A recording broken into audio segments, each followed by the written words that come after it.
Après la vidéo que je viens de poster sur les filles de Jézabel, qui est déjà en ce jour sur TikTok à 28 000 vues et sur YouTube 26 000 vues. Donc je vous conseille d'aller voir cette vidéo. Les filles et les fils de Jézabel sont venus défendre leur maman.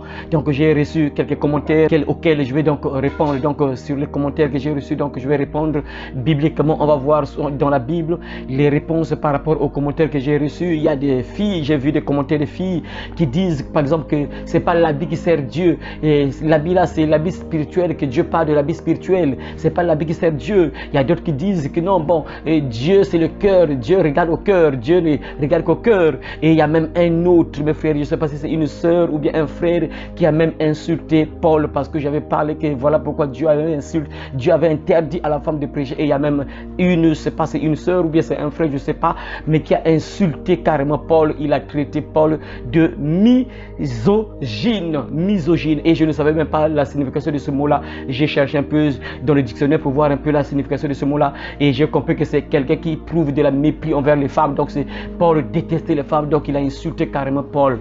Mes frères et sœurs, avant de vous répondre bibliquement sur les commentaires que les sœurs ou frères peut-être ont envoyés, mes frères, et je crois que beaucoup de gens ne connaissent pas le Dieu qu'ils servent. Mes frères et sœurs, je ne sais pas si vous connaissez vraiment le Dieu que vous servez. Frères et sœurs, c'est toi qui as donné ces commentaires-là, tu es peut-être tombé sur cette vidéo et tu es en train de suivre cette vidéo. Est-ce que tu connais réellement le Dieu que tu sers? Parce qu'il y a des gens parfois qui se disent que non, bon, le Dieu que nous servons là, c'est juste un Dieu d'amour. Tu peux mener ta vie comme tu veux, il va t'aimer toujours, il va toujours t'aimer. Tu vas partir au ciel, tu peux mener ta vie comme tu veux faire ce que tu veux et tu peux pas l'obéir, c'est pas un problème. Même si tu vis dans la rébellion, c'est pas un problème, Dieu va te prendre, tu vas partir au ciel. Mes frères et sœurs, je vais vous rappeler quelque chose. Le Dieu que vous servez, mes frères. Un jour, Moïse sort le peuple de Dieu de l'Égypte. Ils sont en train de partir vers Canaan, mes frères. Et en route, mes frères, Aaron et sa sœur Marie ont commencé à mal parler de Moïse. Ils ont commencé à dire des choses pas bien sur Moïse en disant que non, est-ce que c'est seulement à toi que Dieu parle, tout ça. Ils ont commencé à mal parler de Moïse, mes frères. Qu'est-ce qui s'est passé, mes frères? Écoutez bien pour savoir le Dieu que vous servez. Parce qu'il faut savoir le Dieu que tu sers. Tu dois le connaître correctement. Parce qu'on t'a sûrement montré seulement le côté positif de Dieu, le côté amour, quoi. Et on t'a pas parlé du côté colère, ce qu'il est capable de faire sur ceux qui sont ses enfants. Marie, Aaron parlent mal de Moïse, leur propre frère bien sûr. Ils ont mal parlé de Moïse et en disant que est-ce que c'est seulement à toi que Dieu parle, tout ça, tout ça. Et la Bible dit que Dieu a frappé de lèpre Marie, mes frères. Ça, c'est le Dieu que tu sers. Tu penses que non, c'est un Dieu qui est amour, il va t'aimer, quelque chose que tu vas faire, il va te laisser comme ça. Un jour encore, un autre jour, le peuple va commencer à mal parler de Dieu et mal parler de Moïse, mes frères. Ils ont commencé à maudire Dieu et maudire Moïse. Ils ont mal parlé de Dieu et de Moïse, mes frères. Vous savez ce qui s'est passé, mes frères? Là, il s'agit du peuple de Dieu. Ce ne sont pas des païens. Là, c'est le peuple choisi de Dieu, mes frères. Qu'est-ce qui s'est passé? J'espère que vous vous rappelez de ça, mes frères. Ce que je vous dis là, c'est tout dans l'ombre. Dieu va envoyer des serpents, mes frères.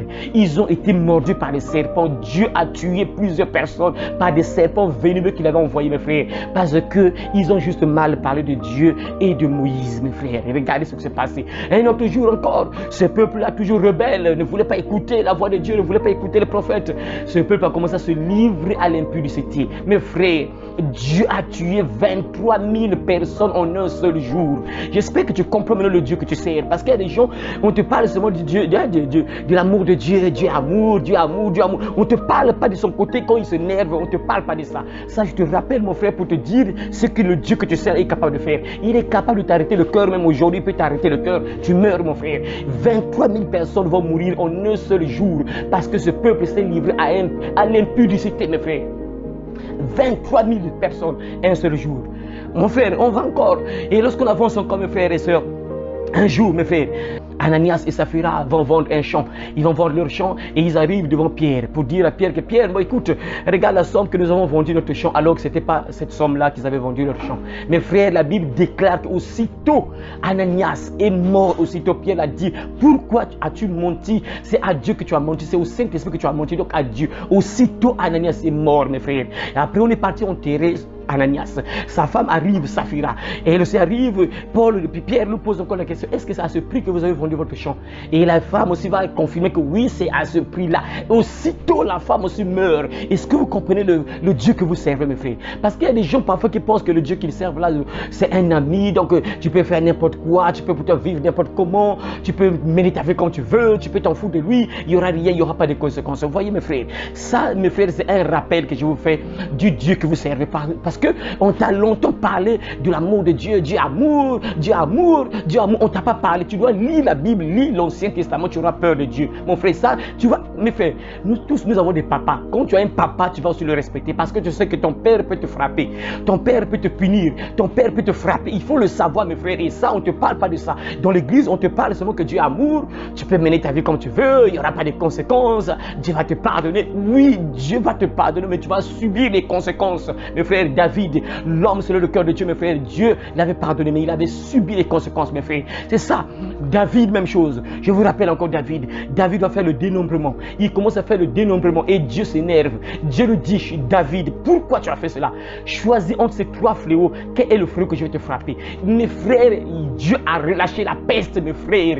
Nombreux sont morts en un seul jour, mes frères. Des milliers de personnes sont mortes. Le peuple de Dieu, là on ne parle pas des païens, mes frères. Le peuple de Dieu, tu dois connaître le Dieu que tu sers, mon frère, avant de poser des questions, avant de douter, avant de contredire la parole, avant de dire n'importe quoi. Tu dois d'abord connaître le Dieu que tu sers, mon frère. Le Dieu que tu parles, le Dieu que tu parles. Tu dois le connaître, mon frère. Et quand tu connais un peu ce qu'il fait là, comment il s'énerve, ce qu'il est capable de faire sur ses enfants. Moi, je ne parle pas des païens, sur ses propres enfants. Tu auras peur de Dieu, mon frère. Tu vas le craindre. Voilà pourquoi il faut craindre Dieu, mes frères. Oh, que Dieu t'aide à comprendre cela. Et là, maintenant, je vais vous répondre, mes soeurs. Vous qui avez dit, Dieu regarde au cœur, Dieu regarde que le cœur. Ce n'est pas l'habit qui sert Dieu, ce n'est pas l'habit qui sert Dieu. Vraiment, c'est incroyable.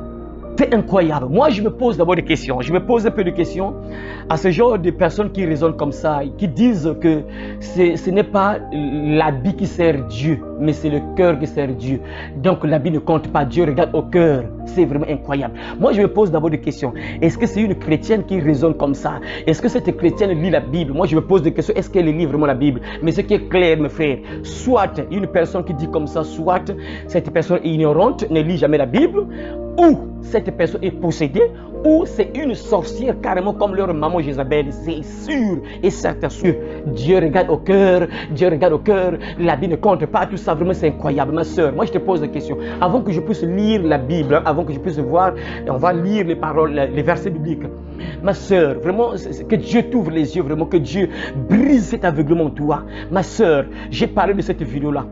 Est-ce que toi, tu peux te présenter devant le président de la République en cinglé?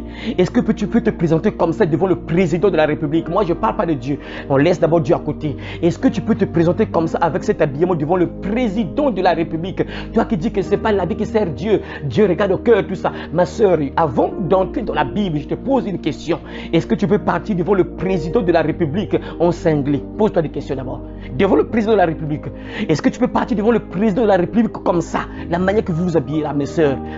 C'est compliqué. Il y a des gens qui blaguent avec vous. Vous allez brûler, mes soeurs. On va vous brûler. Jésus va vous envoyer en enfer. Il n'aura pas pitié de vous, mes frères. Vous ne connaissez pas le Dieu que vous servez, mes frères. Si vous lisez la Bible, vous allez connaître ce Dieu-là, comment il s'énerve. Qu'est-ce qu'il est capable de faire, mes frères? Parce que ça, les gens qui raisonnent comme ça, parce qu'ils ne lisent jamais la Bible, ils ne connaissent pas ce Dieu-là réellement. Parce qu'ils ne lisent pas la Bible. Est-ce que tu peux te présenter comme ça devant le président de la République? Je laisse Dieu à côté. Je laisse d'abord Dieu à côté. Laissons d'abord Dieu à côté. Mes frères, ici, dans notre monde, il y a des bureaux quand tu rentres dans un certain habillement. On ne peut pas te recevoir. Tu vas à un entretien. Mon frère, juste la manière que tu vas te présenter à l'entretien, celui qui va te poser des questions, je ne sais pas, celui qui recrute les gens, le recruteur, juste l'apparence, ton apparence, dès qu'il va te voir, il peut te lire déjà, il peut connaître si tu es une personne sérieuse ou pas, juste ton apparence, dès que tu te présentes devant celui qui va te recruter, en te voyant seulement, il va connaître si tu es sérieux ou pas, il va connaître déjà quel genre de vie que tu mènes, il va voir est-ce qu'on peut te donner ce poste. Il y a des bureaux que tu ne peux pas entrer n'importe comment. Mes frères, dans notre pays ici, au Congo, Brazzaville, dans les temps passés, ça c'est des histoires qu'on a entendues, c'était interdit de partir en ville même en culotte. Si tu vas en ville en culotte, on t'attrape, c'est compliqué pour toi. Mes frères, ça c'est la nature. Comme la Bible dit, la nature ne vous dicte pas vraiment, frère. La nature ne peut pas t'éduquer. Il y a des bureaux, tu ne peux pas entrer avec un certain habillement. C'est impossible, tu auras honte. Et tu ne peux pas entrer là. Mais les gens blaguent avec Dieu. Tu viens te présenter devant Dieu. Tu es en train de chanter en langue, même tu chantes en langue. Ça serait compliqué, les gens vont pleurer. Les gens ne vont pas comprendre. Jésus a dit, plusieurs me diront ce jour-là, Seigneur, Seigneur, n'avons-nous pas prophétisé en ton nom? Seigneur, Seigneur, n'avons-nous pas chassé les démons en ton nom? Seigneur, Seigneur, n'avons-nous pas parlé en langue en ton nom? Ça serait compliqué, Jésus va leur dire. Je ne vous ai jamais connu. Et les anges vont les attraper, vont les envoyer dans le feu éternel. Et ils vont brûler pour l'éternité, mes frères et sœurs. Les gens blaguent avec Dieu, ne comprennent pas qui est Dieu. Les gens blaguent avec Dieu, mes frères. Les gens qui raisonnent comme ça, c'est clair, mes frères. Quand je vois des commentaires comme ça, je sais que la personne est soit ignorante, ne connaît pas encore quelque chose. La personne est juste ignorante, ne connaît pas. Ou la personne est possédée, ou soit c'est une sorcière. Parce qu'elles sont là pour défendre leur maman. Parce qu'elles doivent défendre leur maman. Puisque j'ai exposé les œuvres du diable. J'ai exposé ce que le diable est en train de faire dans les églises. Et les filles et les fils viennent au secours de leur maman. Elles viennent défendre leur maman. C'est incroyable. Incroyable. Ma soeur, réponds-toi. Toi qui raisonnes de la sorte, tu dois te repentir. Sinon que ça sera compliqué. Quand tu seras au jugement dernier, tu vas te souvenir de cette voix. Tu vas te souvenir de mon visage. Jésus va te rappeler que regarde cet homme-là, il t'avait parlé, il t'avait averti. Et ce jour-là, tu vas commencer à pleurer. Et ça sera trop tard, bien sûr. Tu ne pourras plus te repentir. C'est maintenant que tu peux te repentir. Mais quand tu seras à la barre, il n'y aura plus le pardon. Il n'y aura plus la repentance. Tu ne pourras plus demander pardon. Tu peux tourner au sol, tomber au sol, qu'on puisse avoir pitié de toi. Rien, personne n'aura pitié de toi. On va te brûler. Les gens blaguent avec Jésus, mes frères. Vous blaguez, vous connaissez. Quand il viendra, la Bible dit, il viendra au milieu d'une flamme de feu avec tous ses anges pour faire quoi? Pour punir ceux qui ne connaissent pas Dieu et ceux qui n'obéissent pas à l'évangile de Jésus. Les gens blaguent, mes frères. Lis la Bible, tu vas connaître le Dieu que tu sers. Il faut lire la Bible pour que tu connaisses un peu bien, correctement le Dieu que tu sers. Parce que tu ne connais pas le Dieu que tu sers. Tu ne le connais pas. Ah, que Dieu nous aide vraiment. Je vais donc lire un passage biblique. Lisons un peu ce que la Bible déclare 1 Thessaloniciens. Écoutez maintenant la parole de Dieu, 1 Thessaloniciens, chapitre 5. Toi qui dis que le corps ne compte pas, Dieu regarde au cœur. Dieu regarde au cœur. La Bible ne dit pas Dieu regarde qu'au cœur. Il y a une différence entre au cœur et que au cœur.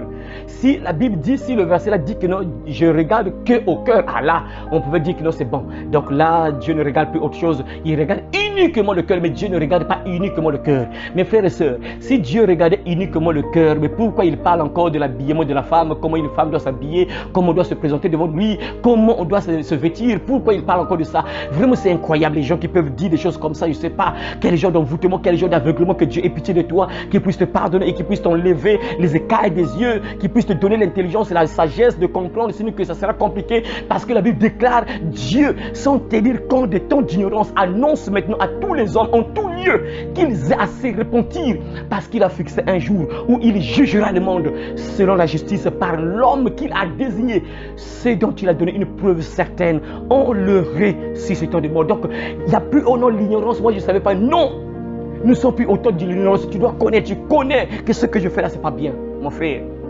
Ma soeur, je te pose une question. Si l'habit ne comptait pas, pourquoi tu ne vas pas toute nue à l'église? Pourquoi tu ne pries pas Dieu toute nue? Vraiment, est-ce que tu peux prier toute nue Dieu vraiment? Est-ce que tu peux partir toute nue à l'église? Ah, je me rappelle un jour, j'ai évangélisé aussi un jour dans un quartier. Et un frère possédé par le diable, Satan sûrement, ou bien ignorant sûrement, il vient me poser la question. Non, Dieu ne regarde pas l'apparence, Dieu ne compte pas, l'habit là ne compte pas, l'apparence ne compte pas, Dieu regarde au cœur. Je lui ai posé une question, frère. Si l'habit ne comptait pas, donc on peut prier Dieu nu, on peut partir à l'église tout nu, c'est pas un problème, ça ne fera rien. Oh non, c'est pas ça, non, ça c'est autre chose. Non, mais c'est ça, l'habit ne compte pas, l'extérieur ne compte pas, l'habit ne compte pas. Donc ça veut dire on peut partir à l'église nu, on prie Dieu tout nu. On peut partir à l'église et les pastrices qui se rébellient contre la parole peuvent prêcher en colon, en cycliste. C'est pas un problème. C'est ça, puisque l'habit ne compte pas. Vraiment, c'est incroyable, mes frères. Écoutez ce que la Bible déclare. 1 Thessaloniciens, chapitre 5, verset 23. La Bible dit ceci. Que le Dieu de paix vous sanctifie lui-même tout entier, et que tout votre être, l'esprit, l'âme et le corps soient conservés irrépréhensibles lors de l'avènement de notre Seigneur Jésus-Christ. Vous avez entendu, mes frères? Je répète, que le Dieu de paix vous sanctifie lui-même tout entier, et que tout votre être, et on donne les détails, tout votre être, l'esprit, l'âme et le corps, 3 parties, 3 niveaux. La sanctification doit atteindre les 3 niveaux. Le corps, l'âme et l'esprit. La Bible parle ici que lorsque Jésus viendra, il ne doit pas trouver, il ne doit pas vous faire des reproches sur votre âme, corps, esprit. Donc il ne faut pas qu'il y ait des reproches. Il ne doit pas vous faire des reproches. Que votre corps, âme, esprit soit conservé irrépréhensible. Ça veut dire sans défaut, sans reproche. Pourquoi Dieu parle de ça, mes frères? Que le Dieu vraiment t'ouvre les yeux, que Dieu t'ouvre les yeux, vraiment, ma soeur. Mon frère, c'est que si tu meurs comme ça, c'est l'enfer qui t'attend. C'est très dangereux, ma soeur, vraiment, que Dieu ait pitié de toi. On va encore voir 1 Corinthiens, chapitre 6. Écoute encore. 1 Corinthiens, chapitre 6, à partir du verset 19. 1 Corinthiens, chapitre 6, verset 19. La Bible dit ceci, écoutez.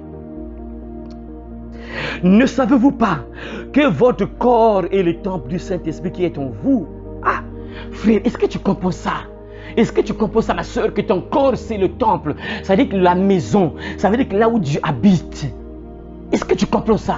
Ne savez-vous pas que votre corps est le temple du Saint-Esprit qui est en vous et que vous avez reçu de Dieu et que vous ne vous appartenez point à vous-même. Vous ne vous appartenez point à vous-même. Donc ça veut dire que ton corps ne t'appartient pas. Ton corps ne t'appartient pas. Est-ce que tu comprends le verset là? Car vous avez été rachetés à un grand prix. Glorifiez donc Dieu dans votre corps et dans votre esprit qui appartiennent à Dieu. Glorifiez Dieu, respectez Dieu, honorez Dieu par votre corps, à travers votre corps, honore Dieu à travers ton corps. Maintenant, est-ce que l'habillement que tu portes là, ma soeur, est-ce que tu honores Dieu par l'habillement que tu as là? Tu ressembles à une prostituée, tu honores le diable et non Dieu. L'habillement que tu as là devant quand tu rentres dans le temple, est-ce que l'habillement là, ça honore Dieu? La Bible dit ici, oh, car vous avez été rachetés à un grand prix. Glorifiez donc Dieu dans votre corps et dans votre esprit qui appartiennent à Dieu. Ton corps, ton âme, ton esprit appartiennent à Dieu et tu dois le glorifier par ton corps, tu dois le glorifier par ton esprit également. Tu dois l'admirer, l'élever par ton corps. Quand les gens te voient, ils voient directement une sœur en Christ. Ils voient un frère en Christ juste par ton habillement. Ils voient une sœur en Christ juste par ton habillement. Les gens remarquent, regardent les musulmanes. Lorsqu'on voit les musulmanes, juste leur habillement, on peut déjà sentir que oui, elles sont en train de glorifier leur Dieu Allah. Elles sont en train de glorifier leur Dieu Allah par leur habillement. On voit que oui, les sœurs musulmanes glorifient leur Dieu Allah. C'est ça et ce que Dieu veut.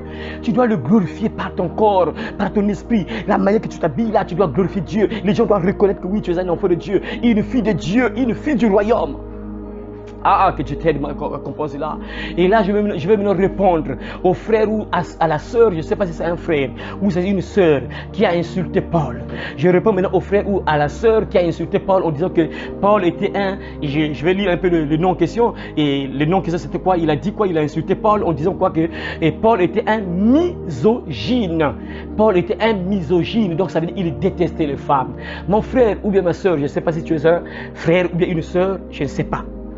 Mais ce que je peux te dire, ma soeur, que Dieu ait pitié de toi, que Dieu te pardonne. Que Dieu te pardonne, moi je ne sais pas. Ce que je peux te dire, si tu ne crois pas à ce que Paul a dit, ce que je peux te donner comme conseil, tu vois, non, tu prends la Bible, commence à déchirer, à arracher, en commençant par Romains jusqu'aux Hébreux. On lève tous les 14 livres écrits par Paul. Hein? Tu déchires ça, tu enlèves ça de ta Bible et tu vas rester avec ta propre Bible, ma soeur ou bien mon frère, je ne sais pas qui es-tu. Si tu es une soeur ou bien un frère, je ne sais pas. Toi qui as insulté Paul, que Paul était un misogyne, donc il détestait les femmes. Voilà pourquoi il a interdit les femmes de prêcher. Je te conseille donc de déchirer tout ce que Paul a écrit. Commence par Romains jusqu'à Hébreux, enlève ça. Puisque Paul, c'est quelqu'un que Dieu n'a pas utilisé parce qu'il insulte les femmes, il refuse que la femme puisse enseigner. Donc, ce que tu as fait, tu déchires ta Bible, tu prends les 14 lettres que Paul a écrites, tu enlèves ça. Tu déchires ça, comme ça tu vas rester avec ta propre Bible. Puisque tu ne crois pas. Si tu dis que ça, c'est du mensonge, c'est faux, qu'est-ce qui prouve que le reste là que Paul a écrit est juste? Donc ça veut dire que tout ce qu'il a écrit là c'est faux. Donc la solution c'est quoi? Tu arraches donc les 14 lettres, les 14 livres écrits par Paul. Donc on commence par Romains, 1 Corinthiens, 2 Corinthiens, Éphésiens, Thessaloniciens, et Philippiens, 1 Timothée, 2 Timothée. Tu arraches les 14 livres écrits par Paul. Comme ça tu vas rester avec ta propre Bible. Si c'est comme ça que tu vois les choses, tu te dis que non, Paul c'est un misogyne et donc il détestait les femmes. Donc ça veut dire que toi, tu te dis que non, c'est pas Dieu qui l'a dit de écrire cela, c'est pas Dieu qui l'a dit de dire cela. Je veux te rappeler, mon frère, ma soeur. Écoute un peu. Je veux te lire un peu pour te rafraîchir un peu la mémoire. Je te rafraîchis la mémoire. Écoute, je suis en train de lire Actes des Apôtres, chapitre 9, à partir du verset 10. Écoute très bien, mon frère. Écoute très bien. Comme ça, tu vas bien réfléchir, ma soeur ou mon frère.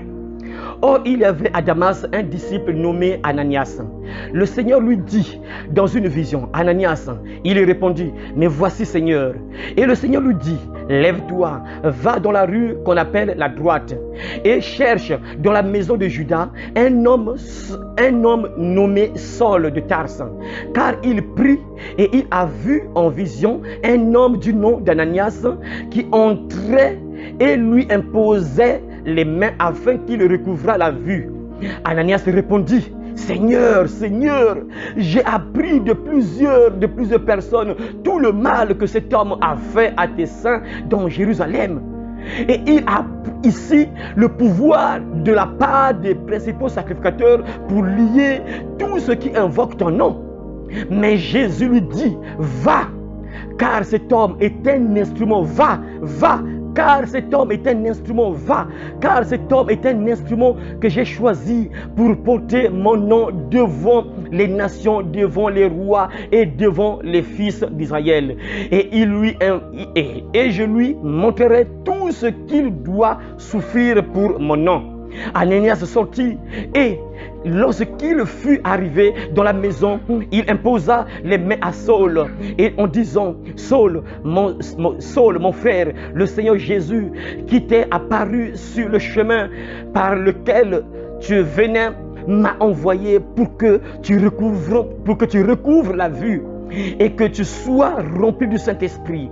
Au même instant, il tomba de ses yeux comme des écailles et il recouvra la vue et se leva et fut baptisé. Parole du Seigneur, mon frère, ma soeur. Et tu es prêt à dire que non, ce n'est pas Jésus qui a choisi Paul. Si tu dis que ce qu'il a dit là, que non, et quand Paul a dit que non, je ne permets pas à la femme d'enseigner ni de prendre autorité sur les hommes, donc ça veut dire que tu rejettes automatiquement Dieu, mon frère, ma soeur. Si tu dis que non, Paul là, c'est pas Jésus qui l'a parlé de dire ça, ça veut dire que tu rejettes carrément Jésus-Christ parce que tu as entendu comment Jésus appelait Paul, mon frère. Il est passé par un apôtre, Ananias, il est passé par un disciple, Ananias, et Ananias est parti imposer les mains à Paul. Et aujourd'hui, tu es prêt à dire que non, ce que Paul a dit là, ça ne vient pas de Dieu, ça ne vient pas inspiré du Seigneur, ça ne vient pas de Dieu. C'est terrible, mon frère, tu dois te repentir. Je ne sais pas si tu es une soeur ou bien frère, mais tu dois te repentir. Tu dois te repentir. Que Dieu ait pitié de toi, toi qui as insulté Paul de misogyne. Tu dois te repentir avant qu'il soit trop tard. Parce qu'il peut t'arriver des choses pas bien, mon frère. Tu dois te repentir parce que tu ne sais pas de quoi tu parles, mon frère. Tu ne sais pas de quoi tu parles, ma soeur. Je ne sais pas qui tu es réellement. Mais que Dieu t'aide à comprendre cela. À partir de maintenant, j'espère que tu vas te repentir. À partir de maintenant, tu vas maintenant comprendre, mon frère, ma soeur. Que Dieu ait pitié de toi et qu'il puisse t'éclairer à partir de maintenant. Alors, à partir de maintenant, mon frère, ma soeur, j'espère que tu as compris. Toi qui disais que non, Dieu regarde seulement au cœur. Dieu regarde seulement la vie ne compte pas. Dieu regarde au cœur. Et Paul, c'est un misogyne. Il a interdit à la femme de prêcher tout ça. Mon frère, ma soeur, vous tous qui avez fait ce genre de commentaires, je vous dis de vous repentir, de vous demander pardon à Dieu avant qu'il soit trop tard. Parce que, mes frères, la personne à laquelle vous vous levez, c'est elle qui va vous juger. Jésus, puisque vous refusez d'obéir, c'est lui qui va vous juger, mes frères. Est-ce que vous comprenez ça, mes frères et sœurs? Celui dont vous parlez mal, là, c'est lui qui va vous juger. Jésus, que vous refusez d'obéir, c'est lui qui va vous juger. Et quand vous serez à la barre, lorsque vous serez devant Jésus, quelle sera votre réaction, mes sœurs, frères? Réveillez-vous et que Dieu vous aide à comprendre cela. Alors, repentez-vous et faites le bon choix. Lisez votre parole, lisez la Bible. Ne suivez pas ce que les autres disent. Lisez la Bible pour connaître ce que Dieu dit. Ne suivez pas uniquement ce que les autres disent. Lisez la Bible pour connaître la vérité. La Bible déclare, vous connaîtrez la vérité et la vérité vous rendra libre. Alors que Dieu vous bénisse, mes frères et sœurs. Et à très bientôt au nom de Jésus-Christ. Amen.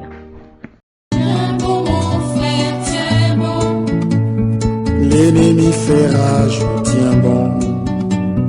Tiens bon ma soeur, tiens bon. Ne chancelle pas, tiens bon. Tiens bon mon frère, tiens bon. Pour le salut des âmes, tiens bon. L'ennemi tremble, c'est le temps à rebours. L'ennemi tremble, tiens bon. Il veut dans sa chute entraîner le monde. Oui, tout dans sa chute, tiens bon. On lutte à genoux, oui, dans la prière. On lutte à genoux, tiens bon. Et l'Esprit de Dieu te gardera partout où fait rage l'ennemi. Et l'Esprit de Dieu te gardera.